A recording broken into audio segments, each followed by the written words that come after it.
AI అంటే emails రాయడం, ఫోటోలు తయారు చేయటం, వీడియోలు సృష్టించటం అంతే అనుకుంటున్నారా? కాదు.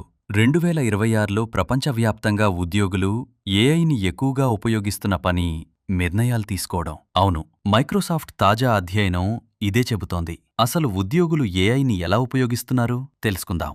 మైక్రోసాఫ్ట్ విడుదల చేసిన వర్క్ ట్రెండ్ ఇండెక్స్ 2026 నివేదిక ప్రకారం ప్రపంచవ్యాప్తంగా 1,00,000కు పైగా మైక్రోసాఫ్ట్ 365 కోపైలట్ సంభాషణలను విశ్లేషించి ఉద్యోగులు ఏఐని ఏ పనుల కోసం ఎక్కువగా ఉపయోగిస్తున్నారో వెల్లడించింది. ఈ నివేదికలోని వివరాలు ఏఐ భవిష్యత్తుపై మన ఆలోచనలనే మార్చేలా ఉన్నాయి. ఈ అధ్యయనం ప్రకారం ఉద్యోగుల్లో ఏఐ వినియోగంలో 28% కేవలం నిర్ణయాలు తీసుకోవడానికే ఉపయోగిస్తున్నారు. అంటే ఒక సమస్యని ఎలా పరిష్కరించాలి, ఏ నిర్ణయం తీసుకుంటే మంచిది, వివిధ ప్రత్యామ్నాయాల్లో ఏది ఉత్తమం, లాభాలు నష్టాలు ఏమిటి, ఇలాంటి అంశాలను విశ్లేషించటానికి ఏఐని ఎక్కువగా ఉపయోగిస్తున్నారు. ఇది ప్రస్తుతం ప్రపంచంలో ఏఐకి నంబర్ 1 వర్క్ ప్లేస్ వినియోగం.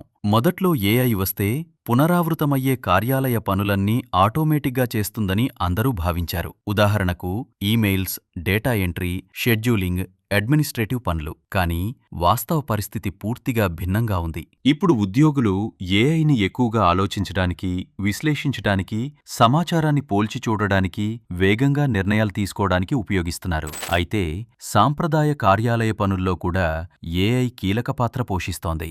డాక్యుమెంటేషన్ అంటే నివేదికలు తయారు చేయటం, మీటింగ్ నోట్స్ సిద్ధం చేయటం, డాక్యుమెంట్లు రూపొందించటం మొత్తం ఏఐ వినియోగంలో 12%. సమాచారాన్ని వెతకటం, రీసెర్చ్ చేయటం, సంబంధిత వివరాలను సేకరించటం మరో 13%. అంటే ప్రతిరోజు కార్యాలయాల్లో జరిగే సాధారణ పనుల్లో కూడా ఏఐ ఇప్పుడు విడదీయరాని భాగంగా మారుతోంది.